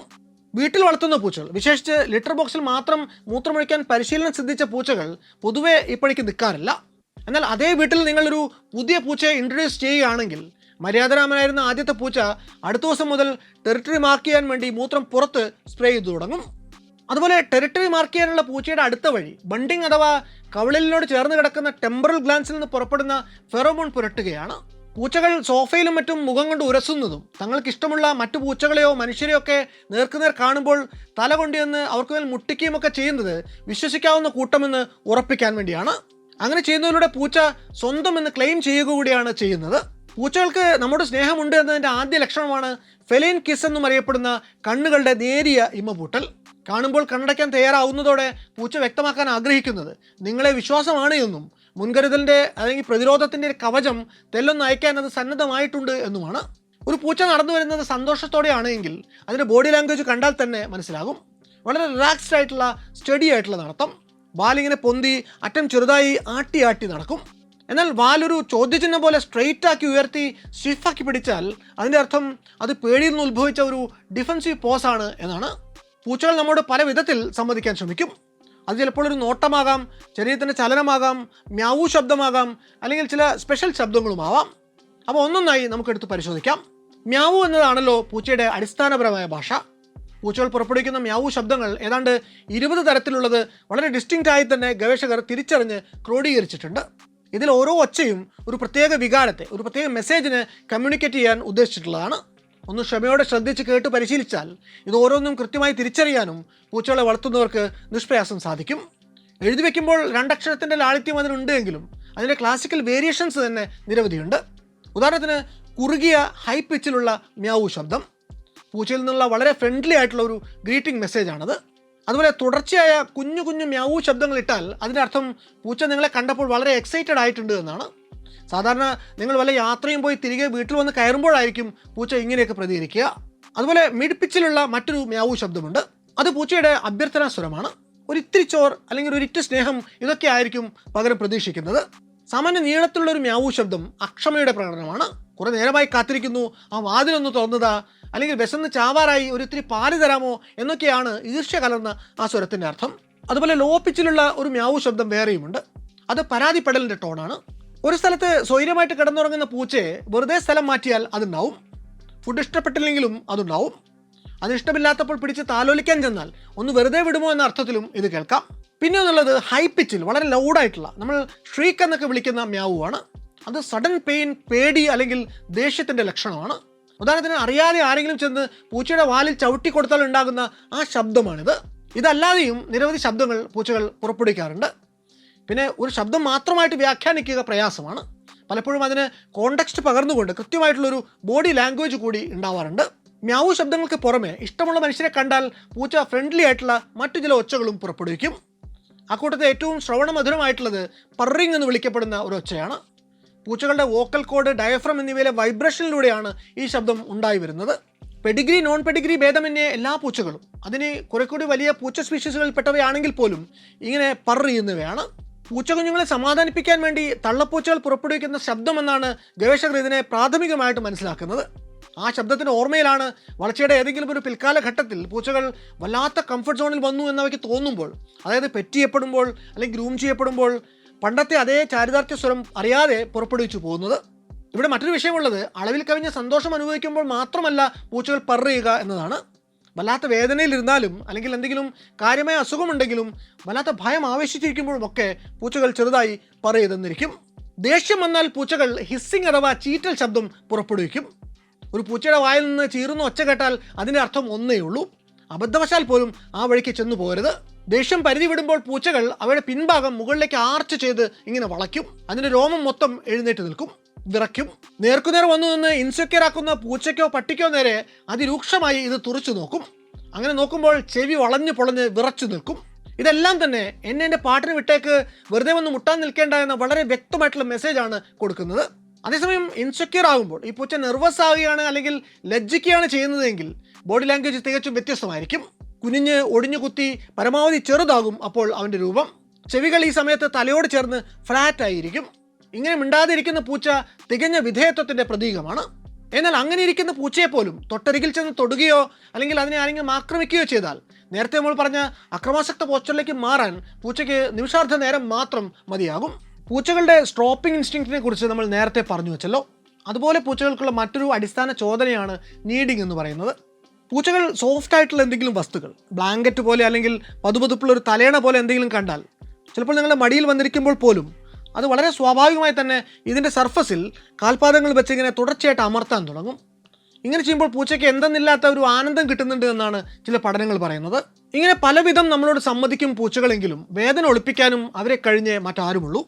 ശരീരവേദനയായാലും മനസ്സിൻ്റെ പീഡയായാലും അത് പ്രകടിപ്പിച്ചാൽ തൻ്റെ ഹണ്ടർ ഇമേജിന് കോട്ടം തട്ടുമെന്ന് കരുതിയാകണം പൂച്ച വെളിയിൽ കാണിക്കാതിരിക്കാൻ പരമാവധി ശ്രമിക്കും.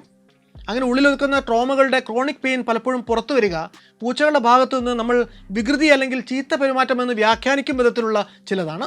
ഉദാഹരണത്തിന് റീഡയറക്റ്റഡ് അഗ്രഷൻ. വീട്ടിനുള്ളിലിരിക്കുന്ന പൂച്ചയ്ക്ക് പുറത്തൊരു പക്ഷിയെ കണ്ടാൽ ഈറ വരും. ഉള്ളിലെ വേട്ടക്കാരന് അതിനെ വേട്ടയാടണമെന്നുണ്ട്, പക്ഷേ ഡൊമസ്റ്റിക്കേറ്റഡ് ആയതുകൊണ്ട് അതിന് സാധിക്കുന്നില്ല. അതിൻ്റെ ഒരു ഫ്രസ്ട്രേഷൻ ആ പൂച്ച തീർക്കുക വീട്ടിലെ മറ്റേതെങ്കിലും പൂച്ചകളെ അല്ലെങ്കിൽ ഒരു കെയർ ഗീവറെ ഒരു കാരണവും കൂടാതെ ആക്രമിച്ചുകൊണ്ടാവും. 2, ഇൻഅപ്രോപ്രിയേറ്റ് എലിമിനേഷൻ.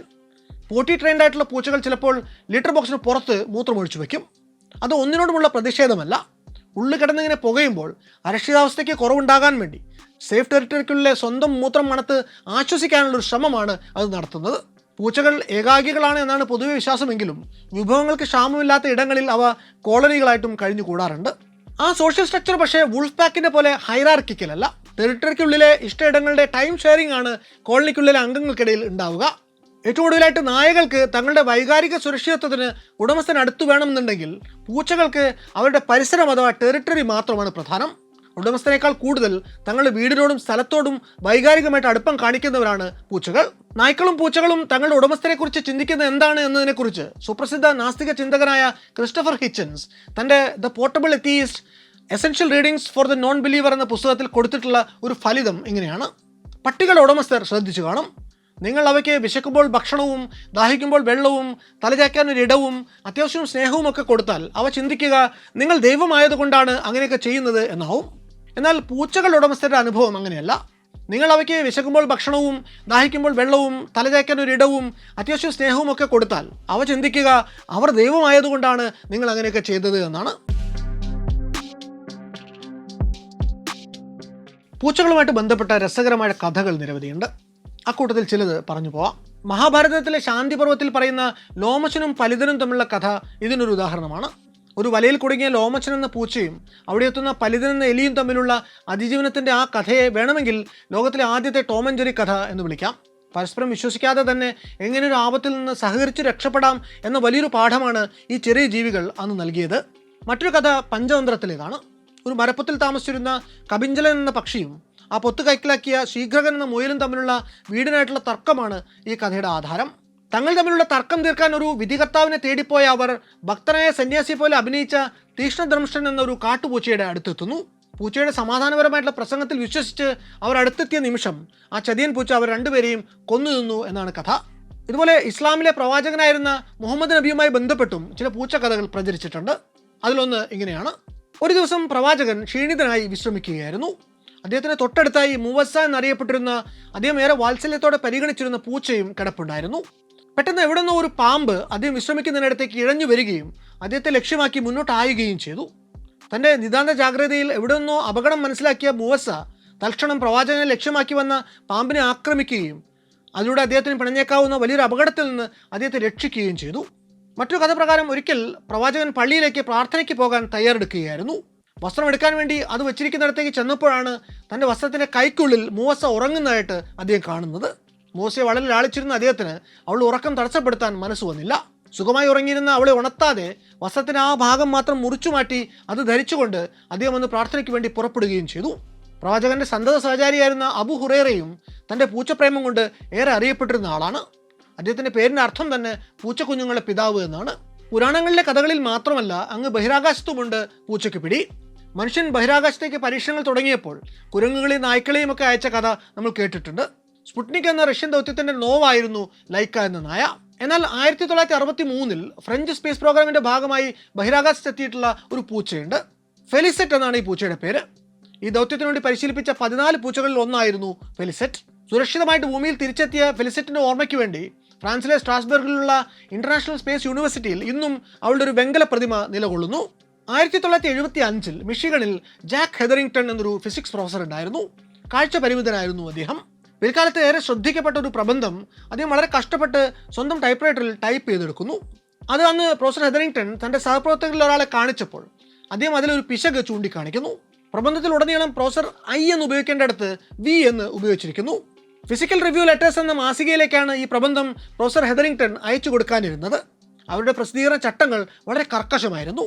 പ്രബന്ധത്തിൽ വി എന്ന ബഹുവചനമാണ് ഉപയോഗിച്ചിട്ടുള്ളത് എങ്കിൽ അതിൻ്റെ ഓഥേഴ്സായിട്ട് ചുരുങ്ങിയത് 2 പേരെങ്കിലും ഉണ്ടായേ പറ്റൂ. 1975 ഇങ്ങനൊരു സുദീർഘ പ്രബന്ധത്തിൽ അപ്പടി വി മാറ്റി ഐ എന്നാക്കുക എന്ന് പറഞ്ഞാൽ ഒരു ഭഗീരഥ പ്രയത്നം തന്നെയാണ്. ഏറെ നേരം ആലോചിച്ച ശേഷം പ്രൊഫസർ എടുക്കുന്ന തീരുമാനം തൻ്റെ സയാമീസ് പൂച്ചയായ ചെസ്റ്ററിൻ്റെ പേര് പ്രബന്ധത്തിൻ്റെ ഓഥേഴ്സ് ലിസ്റ്റിൽ തൻ്റെ പേരിനൊപ്പം ചേർക്കുക എന്നാണ്. എന്നാൽ ചെസ്റ്റർ എന്ന പേര് മാത്രമായാൽ ഒരു എടുപ്പുണ്ടാവില്ല റിസർച്ച് പേപ്പറിൻ്റെ ടൈറ്റിലിൽ. അതുകൊണ്ട് അദ്ദേഹം ആ പേര് FDC എന്ന് വിപുലപ്പെടുത്തി. അതായത് ഫെലിക്സ് ഡൊമസ്റ്റിക്കസ് ചെസ്റ്റർ. ഒപ്പം ചെസ്റ്ററിൻ്റെ അച്ഛൻ പൂച്ചയുടെ പേരായ വില്ലാഡ് കൂടി ചേർന്നപ്പോൾ ആ പേര് പൂർണ്ണമായി FDC വില്ലാഡ്. അങ്ങനെ അതിപ്രസിദ്ധമായൊരു ഭൗതികശാസ്ത്ര ഗവേഷണ പ്രബന്ധത്തിൻ്റെ കർത്താവാകാൻ യോഗം സിദ്ധിച്ച പൂച്ച പ്രമുഖനാണ് FDC വില്ലാഡ് എന്ന ചെസ്റ്റർ. അമേരിക്കയിലെ പ്രോവിഡൻസ് നഗരത്തിലുള്ള Steere House nursing and rehabilitation സെൻ്ററിലെ അന്തേവാസിയായിരുന്നു ഗ്രിം റീപ്പർ എന്ന പേരിൽ അറിയപ്പെട്ടിരുന്ന ഓസ്കാർ എന്ന പൂച്ച. സാധാരണഗതിയിൽ ആരോടും അങ്ങനെ വലിയ അടുപ്പമൊന്നും കാണിക്കാത്ത പ്രകൃതമായിരുന്നു ഓസ്കാറിൻ്റേത്.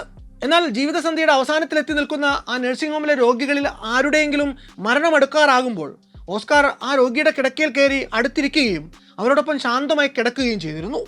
ഓസ്കാർ ആരുടെയൊപ്പമാണോ കയറി കിടക്കുന്നത് ആ രോഗി മണിക്കൂറുകൾക്കുള്ളിൽ തന്നെ മരിച്ചു പോകുമായിരുന്നു. ഏതാണ്ട് 100ഓളം മരണങ്ങൾ ഓസ്കാർ ഇങ്ങനെ പ്രവചിച്ചിട്ടുണ്ട് എന്നാണ് പറയപ്പെടുന്നത്. 25 മരണങ്ങൾ കൃത്യമായി പ്രവചിച്ച ശേഷം ഓസ്കാർ ഏതെങ്കിലും രോഗികളുടെ മുറിയുടെ വാതിക്കൽ ചുറ്റിത്തിരിയുമ്പോൾ ആശുപത്രി അധികൃതർ അവരുടെ ബന്ധുക്കൾക്ക് മുന്നറിയിപ്പ് നൽകുക പോലും ചെയ്തിരുന്നു. ഇങ്ങനെ ഏതാണ്ടൊരു മരണദൂതനെ പോലെ പ്രവർത്തിച്ചിരുന്നത് കൊണ്ടാണ് ഓസ്കാറിന് ഗ്രിം റീപ്പർ എന്ന വിളിപ്പേര് കിട്ടുന്നത്. പാശ്ചാത്യ സംസ്കാരത്തിൽ മരണത്തിൻ്റെ പ്രതീകമായിട്ട് കണക്കാക്കപ്പെടുന്ന കറുത്ത വസ്ത്രം ധരിച്ച് കയ്യിൽ വലിയ അരിവാളുമൊക്കെ ഏന്തി വരുന്ന മരണദേവതയെന്ന് വേണമെങ്കിൽ വിളിക്കാവുന്ന ഒരു അസ്ഥികൂട രൂപമാണ് ഈ ഗ്രിം റീപ്പർ. രോഗികളുടെ മരണം പ്രവചിക്കുന്ന ഓസ്കാറിൻ്റെ ഈ സ്വഭാവ സവിശേഷതയെപ്പറ്റി പ്രൊവിഡൻസിലെ അറിയപ്പെടുന്ന ജെറിയാട്രീഷ്യനും അവിടുത്തെ റോഡ് ഐലൻഡിലുള്ള ബ്രൗൺ യൂണിവേഴ്സിറ്റിയിലെ ഹെൽത്ത് സർവീസസ് ഗവേഷകനുമായിരുന്ന ഡോക്ടർ ഡേവിഡ് ഡോസ ഒരു ലേഖനം എഴുതുകയും പിന്നീട് മേക്കിംഗ് റൗണ്ട്സ് വിത്ത് ഓസ്കാർ എന്നൊരു പുസ്തകമായിട്ടത് പ്രസിദ്ധീകരിക്കുകയും ഒക്കെ ചെയ്തിട്ടുണ്ട്. മരണമെടുക്കാറാവുമ്പോൾ ശരീരം ചില പ്രത്യേക രാസവസ്തുക്കൾ പുറപ്പെടുവിക്കുമെന്നും അസാധാരണമായ ഘ്രാണശക്തി ഉണ്ടായിരുന്ന ഓസ്കാർ ഇത് വളരെ കൃത്യമായിട്ട് മനസ്സിലാക്കിയിരുന്നുവെന്നുമാണ് ഇതേപ്പറ്റി ഡോക്ടറുടെ ഭാഷ്യം. സംഗതി എന്തായാലും ജീവിതത്തിനും മരണത്തിനും ഇടയിലുള്ള നിസ്സഹായാവസ്ഥയിൽ വീണ് കിടപ്പിലായി പോവുകയും മരണം കൊണ്ട് അനുഗ്രഹിക്കപ്പെട്ടിരുന്നുവെങ്കിൽ എന്ന് ആഗ്രഹിക്കുകയും ചെയ്തിരുന്ന ഏതെങ്കിലും ഒരു രോഗിക്ക് ഓസ്കാറിൻ്റെ സാമീപ്യവും തന്നോടൊപ്പമുള്ള ശാന്തമായ കിടത്തവും അല്പം ആശ്വാസമായിരുന്നിരിക്കാനും സാധ്യതയുണ്ട്.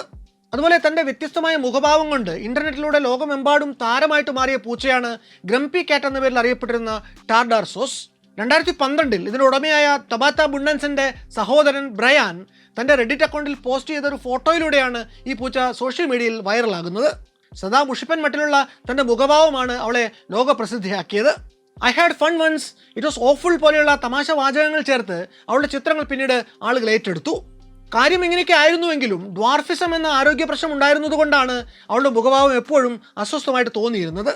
യഥാർത്ഥത്തിൽ വളരെ ശാന്ത സ്വഭാവമായിട്ടൊരു പൂച്ചയായിരുന്നു ഈ ഗ്രംപി കാറ്റ്. ഇങ്ങനെ സോഷ്യൽ മീഡിയയിലൂടെ അവിചാരിതമായിട്ട് വന്നുയർന്ന പ്രസിദ്ധി അവളെ നിരവധി TV ഷോകളിൽ കൊണ്ടുവന്ന് എത്തിച്ചു എന്ന് മാത്രമല്ല, 2014 ഈ പൂച്ചയുടെ പേരിൽ grumpy Katz worst Christmas ever എന്നൊരു സിനിമയും പുറത്തിറങ്ങി. പുസ്തകങ്ങൾ, കളിപ്പാട്ടങ്ങൾ, പരസ്യങ്ങൾ തുടങ്ങി വലിയൊരു ബ്രാൻഡായിട്ട് ഇവളുടെ പേര് മാറുകയും ചെയ്തു. 2019 മരിച്ചുപോയെങ്കിലും ഈ ഗ്രംപി കാറ്റിൻ്റെ ചിത്രങ്ങൾ ഇന്നും പല വിധത്തിൽ ഇൻ്റർനെറ്റിൽ പ്രചരിച്ചുകൊണ്ടേയിരിക്കുന്നു. എർവിൻ ഷ്രോഡിഞ്ചർ എന്നൊരു വിശ്വപ്രസിദ്ധ ശാസ്ത്രജ്ഞൻ ഒരിക്കലൊരു പൂച്ചയെ ലോകത്തിന് പരിചയപ്പെടുത്തി. അതൊരു സാധാരണ പൂച്ച ആയിരുന്നില്ല, മറിച്ച് നമ്മുടെ ചിന്തകളെ കുഴപ്പിക്കുന്ന ഒരു തോട്ട് എക്സ്പെരിമെൻ്റ് ആയിരുന്നു. ഒരു അടച്ചിട്ട പെട്ടിക്കുള്ളിൽ ഒരു പൂച്ചയെ ഇരുത്തിയിരിക്കുകയാണ് എന്ന് സങ്കല്പിക്കുക. അതിനോടൊപ്പം ഒരു റേഡിയോ ആക്റ്റീവ് പദാർത്ഥവും വിഷം നിറഞ്ഞൊരു കുപ്പിയും ഒരു ചുറ്റികയും സജ്ജീകരിച്ചിട്ടുണ്ട്. ആ പദാർത്ഥം വിഘടിക്കുകയാണെങ്കിൽ ചുറ്റിക കുപ്പി തകർക്കുകയും പൂച്ച മരിക്കുകയും ചെയ്യും. എന്നാൽ ക്വാണ്ടം മെക്കാനിക്സ് അനുസരിച്ച് നാം പെട്ടി തുറന്നു നോക്കുന്നത് വരെ ആ പദാർത്ഥം വിഘടിച്ച അവസ്ഥയിലും അല്ലാത്ത അവസ്ഥയിലുമായിരിക്കും. അതായത് പെട്ടി തുറക്കുന്നത് വരെ പൂച്ച ഒരേ സമയം ജീവനുള്ളതും എന്നാൽ മരിച്ചതുമായിട്ടുള്ള ഒരു വിചിത്ര അവസ്ഥയിലാണ് എന്നർത്ഥം. ഇതിനെയാണ് സൂപ്പർ പൊസിഷൻ എന്ന് നമ്മൾ വിളിക്കുന്നത്. ക്വാണ്ടം ഫിസിക്സിൻ്റെ മായിക ലോകത്തെ ഈ വിരോധാഭാസം കാണിച്ചു തരാൻ വേണ്ടിയാണ് ഷ്രോഡിഞ്ചർ ഈ പൂച്ചയുടെ കഥ പറയുന്നത്. 1978 ജിം ഡേവിസ് എന്ന കാർട്ടൂണിസ്റ്റ് സൃഷ്ടിച്ച ലോകപ്രസിദ്ധനായിട്ടുള്ള ഓറഞ്ച് നിറത്തിലുള്ളൊരു പൂച്ചയാണ് ഗാർഫീൽഡ്. ഈ പൂച്ചയ്ക്ക് നമ്മളെപ്പോലെ തന്നെ ചില പ്രത്യേകതകളുണ്ട്. ഗാർഫീൽഡിന് ലസാഞ്ഞ കഴിക്കാൻ വലിയ ഇഷ്ടമാണ്. ജോലിക്ക് പോകാൻ മടിയുള്ള ഒരാളെപ്പോലെ എപ്പോഴും ഉറങ്ങാനും അലസമായിരിക്കാനുമാണ് ഗാർഫീൽഡിന് താല്പര്യം.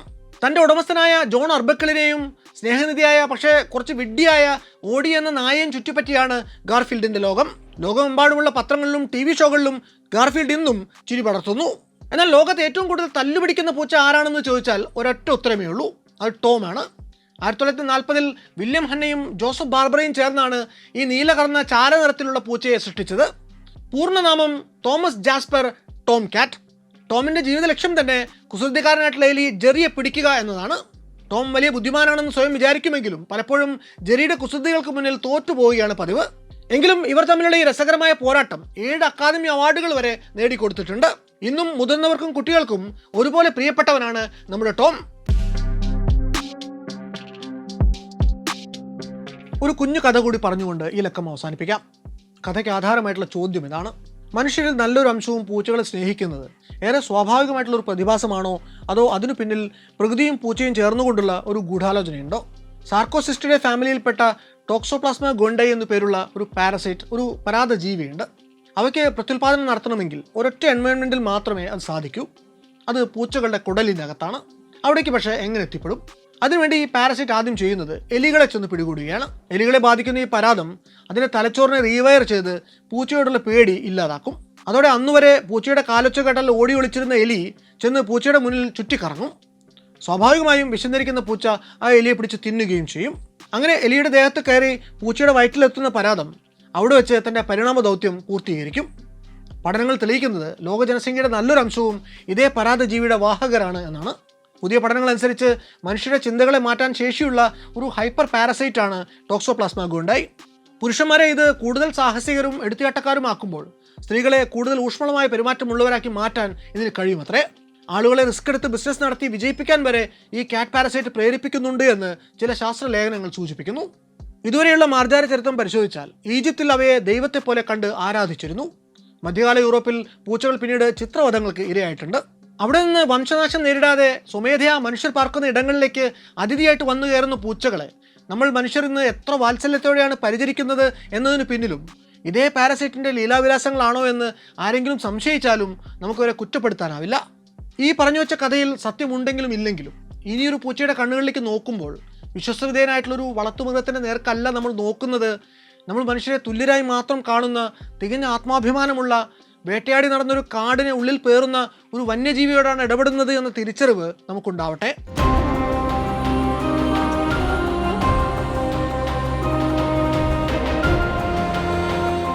മറ്റു വല്ലാത്ത കഥയുമായി ഇനിയും വരാം.